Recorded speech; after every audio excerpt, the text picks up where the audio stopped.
வான் போன்ற நெற்றி உடையவனே முருகா, வில் போன்ற புருவம் உடையவனே முருகா, மின்னல் போன்ற கண்கள் உடையவனே முருகா, ரோஜா மலர் போன்ற உதடுகள் உடையவனே முருகா, தூண் போன்ற கழுத்து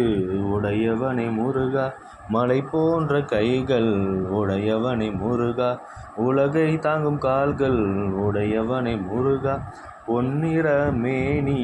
உடையவனே முருகா, மாசற்ற மாணிக்கமாக இருக்கும் முருகா, எதிர்க்கும் இரக்கம் காண்பிப்பவனே முருகா,